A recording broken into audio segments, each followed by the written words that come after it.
नमस्कार विद्यार्थियों। SNKP राजकीय महाविद्यालय नीम का थाना के ऑफिशियल यूट्यूब चैनल पर आप सभी का हार्दिक स्वागत है।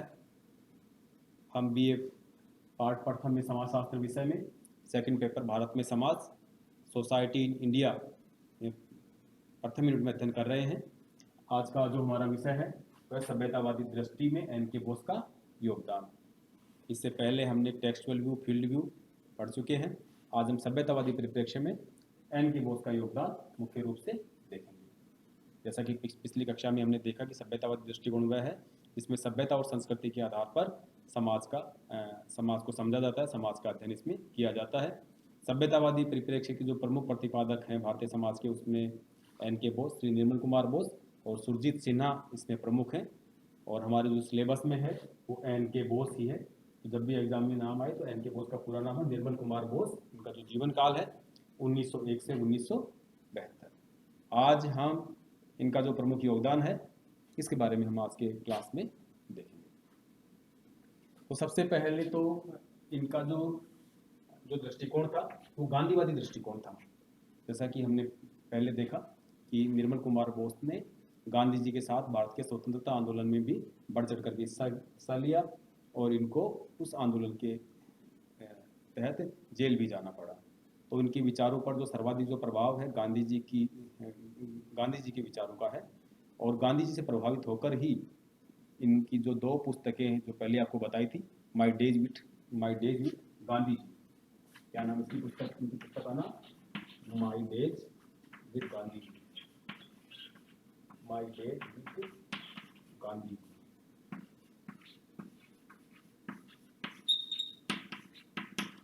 एक तो ये पुस्तक है जिनके ऊपर गांधी जी का प्रभाव झलकता है। दूसरी पुस्तक है स्टडीज इन गांधीज इन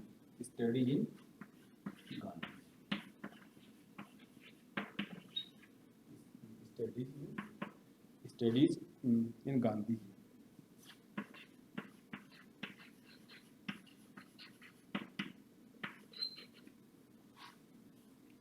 तो इन दोनों पुस्तकों में निर्मल कुमार बोस ने गांधीवादी परिप्रेक्ष्य या गांधीवादी विचारधारा का विश्लेषण किया है और गांधी का प्रभाव इस पुस्तक में इनके ऊपर स्पष्ट नजर आता है। आपको पहले बता दिया था कि ये गांधी जी के सचिव भी निर्मल कुमार बोस साहब रह चुके हैं और नोआखली में इनका वहाँ पे गांधी जी के साथ थे। अब आगे बात आता है कि इनका जो अगला कार्य क्षेत्र है जाति प्रथा के बारे में अध्ययन। तो इनके दूसरा जो पॉइंट लेंगे वो जाति प्रथा के बारे में, जाति प्रथा का अध्ययन।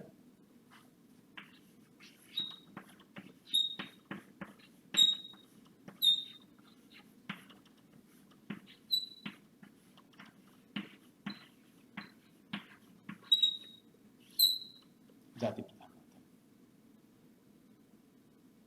इन्होंने N.K. बोस ने जो कलकत्ता में जाति प्रथा का अध्ययन किया और जो बांग्ला भाषा में पुस्तक लिखी हिंदू सोमाजेर गदन, हिंदू सोमाजेर गोरहन, हिंदू सोमाजेर गोरहन, हिंदू सोमाजेर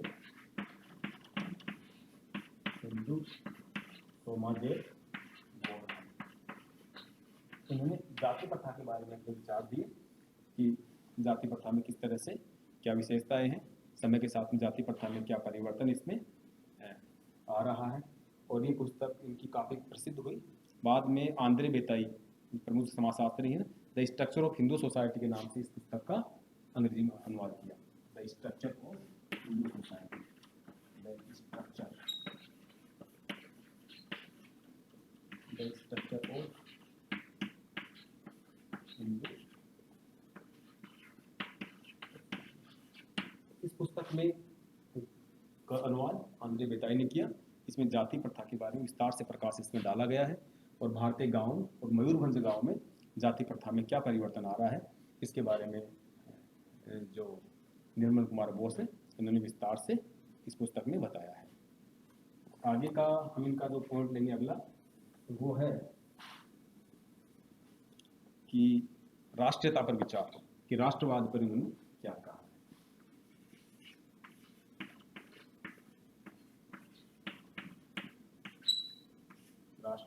राष्ट्रवाद पर जैसा कि आपको स्पष्ट है निर्मल कुमार बोस एक राष्ट्रवादी विचारक हैं। इन्होंने आज़ादी के संघर्ष में भी अपना योगदान दिया। तो इनकी जो कृतियों पर थे राष्ट्रवाद, और इन्होंने भारत की एकता और अनेकता पर भी अपना लेखन कार्य इसमें किया है। इन्हें बताया कि किस तरह से भारत में बहुत सारी विभिन्नताओं के बावजूद भी एकता, सामाजिक एकता ये विद्यमान है। और साथ ही इसमें जो बाधाएं हैं, राष्ट्रीय एकता के लिए चुनौतियां क्या क्या है, इस पुस्तक में भी निर्मल कुमार बोस ने इस बात पर विस्तार से लिखा है। तो इसमें जो पुस्तक है उसमें की राष्ट्रीयता की एकता में इनका जो मेन जो फोकस है कि राष्ट्रीय एकता में बाधाएं क्या क्या हैं, कि प्रॉब्लम ऑफ नेशनल इंटीग्रेशन, भारतीय एकता, भारत की राष्ट्रीय एकता में क्या क्या बाधाएं हैं। तो ये इस बात का उन्होंने प्रॉब्लम ऑफ नेशनलिज्म में लिखा है, प्रॉब्लम ऑफ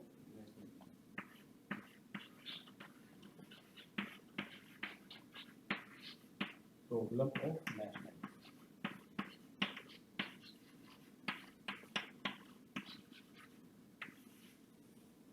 राष्ट्रवाद में राष्ट्रीय एकता में क्या क्या बाधाएं हैं, इस पुस्तक में इन्होंने निर्मल कुमार बोस ने लिखा है। साथ ही राष्ट्रीय एकता में अलग अलग वर्गों की या समाज के जो अलग अलग जो व्यक्ति है उनकी क्या क्या भूमिका इसमें हो सकती है, इसमें भी इसमें बताया है।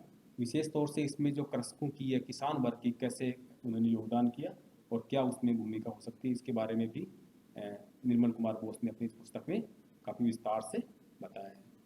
इसके साथ ही जो संतों की भूमिका इसमें क्या हो सकती है, इसके बारे में भी उन्होंने इस पुस्तक में प्रॉब्लम ऑफ नेशनलिज्म में काफ़ी विस्तार से इसमें बताया है। तो इस प्रकार से जो मुख्य योगदान था कि गांधीवादी विचारधारा का इनके ऊपर प्रभाव पड़ा, जाति प्रथा का इन्होंने अध्ययन किया और राष्ट्रीय एकता में क्या क्या बाधाएं इसमें आ सकती हैं, और राष्ट्रीय एकता में कृषकों का क्या योगदान हो सकता है, संतों का क्या योगदान हो सकता है, क्या उनका योगदान रहा है वस्तु स्थिति, और राष्ट्रीय एकता को कमज़ोर करने वाले तत्व इसमें क्या क्या है, इस पुस्तक में एन के बोस साहब ने लिखा है। तो इस प्रकार से एन के बोस का जो मेन योगदान है इसमें यह पूरा होता है। तो जब भी एग्जाम में जो प्रश्न आए तो सबसे पहले आप ये लिखेंगे कि सभ्यतावादी परिप्रेक्ष्य क्या होता है, तो आप उसमें बताएंगे कि समाज की सभ्यता और संस्कृति के आधार पर भारतीय समाज का जो अध्ययन किया जाता है वो सभ्यतावादी परिप्रेक्ष्य कहलाता है। और भारतीय समाज का सभ्यतावादी परिप्रेक्ष्य या सभ्यतावादी दृष्टिकोण, या परिप्रेक्ष्य कहें या दृष्टिकोण कहें, दोनों में लगभग एक सी बात है। इसका जो अध्ययन है एन के बोस और सुरजीत सिन्हा ने अध्ययन किया है, लेकिन हमारे सिलेबस में सिर्फ एन के बोस ही है। एन के बोस का जो पूरा नाम हो निर्मल कुमार बोस है। उनका जो जीवन काल है 1901 से लेकर के 1972 इनका जीवन काल है। एक लाइन में आप उनकी जो सारी किताबें हैं उनको किताबों को लिखेंगे, एक बार किताबों के ऊपर दोबारा अपन दृष्टि डालेंगे कि एन के बोस की मुख्य किताबें उनमें क्या क्या हैं। जब भी एग्जाम प्रश्न आए तो आप उनका पूरा नाम लिखें और जो उनका जो योगदान वो लिखें और किताबों का नाम उसमें लिखें। तो किताबें उनके मेन जो किताबें दोबारा एक बार हम देखेंगे, स्टडीज इन गांधीज़, पहला क्या है, studies in Gandhi, studies in Gandhi.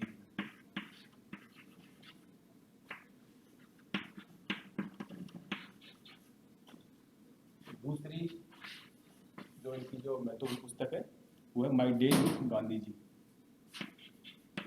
My days with Gandhi ji. जैसा कि आपको बताया था कि ये नोवाखली में भी गांधी जी के साथ थे और ये गांधी जी के सचिव भी निर्मल कुमार बोस साहब रह चुके हैं।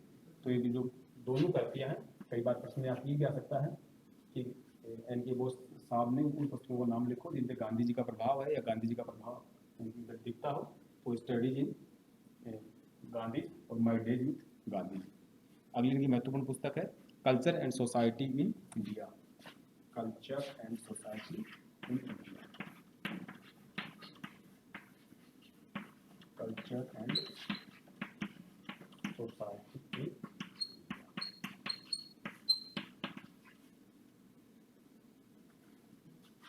भारत में संस्कृति और समाज। अगली इनकी महत्वपूर्ण पुस्तक है problems of national integration, Bharat की राष्ट्र की एकता में क्या क्या बाधाएं हैं।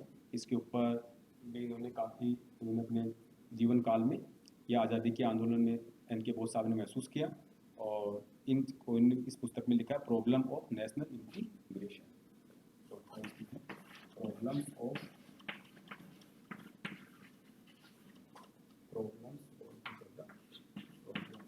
National integration.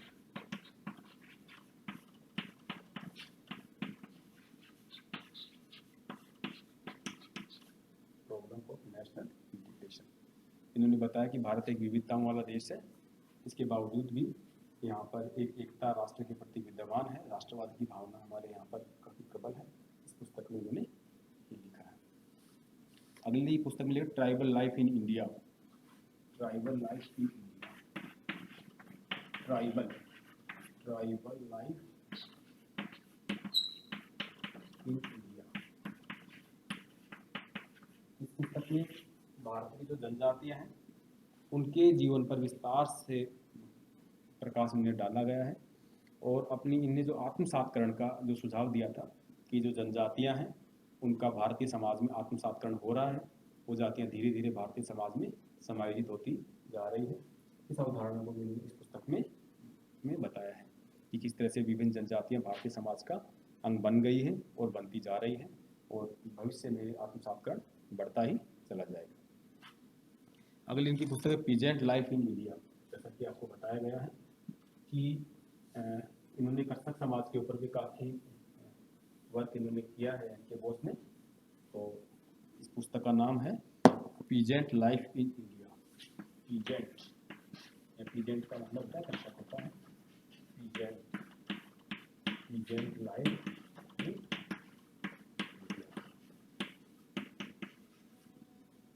आपको बताया था कि जो उड़ीसा में जो मयूरभंज गांव है वहाँ के कर्षकों के ऊपर एन के बोस ने अध्ययन किया और उस अध्ययन को उन्होंने उसके ऊपर पीजेंट लाइफ इन इंडिया नामक पुस्तक उन्होंने लिखी है। अगली इनकी महत्वपूर्ण पुस्तक है the structure of Hindu society. The structure of Hindu society. The structure of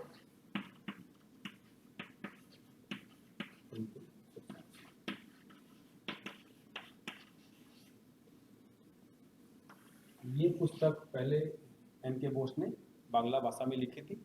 इसका प्रसिद्ध समाजशास्त्री आंद्रे बेताई ने अंग्रेजी भाषा में अनुवाद किया और इस पुस्तक जो समाजशास्त्र की अपने आप में एक महत्वपूर्ण स्थान ये पुस्तक रखती है, the structure of Hindu society.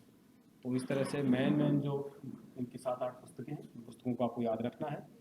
और इनके जो गांव का अध्ययन था, उड़ीसा का जो मयूरभंज गांव है, इसका उन्होंने अध्ययन किया और जो जोंग जनजाति है जो उड़ीसा में पाई जाती है उसके बारे में अध्ययन किया। कई बार एक छोटा सा 1 लाइन क्वेश्चन भी आता है कि आदिवासियों के बारे में जो एन के बोस साहब ने है वो कौन सी नीति की बात की है, तो हम कहेंगे आत्मसातकरण की नीति। उन्होंने कहा था कि आदिवासी धीरे धीरे भारत की जनजातियों में उनका आत्मसातकरण होता जा रहा है। और कई बार ये भी क्वेश्चन अपने आ जाता है कि नोआखली में गांधी जी के सचिव कौन थे, तो वहाँ पर एन के बोस, निर्मल कुमार बोस एक बोस इसका उत्तर होगा। और कई बार तो एक बार इनका पूरा नाम भी इसमें पूछा गया था, पूरा नाम निर्मल कुमार बोस, इनका जीवन काल 1901 से 1972 तक। इसके साथ ही आज की क्लास समाप्त होती है।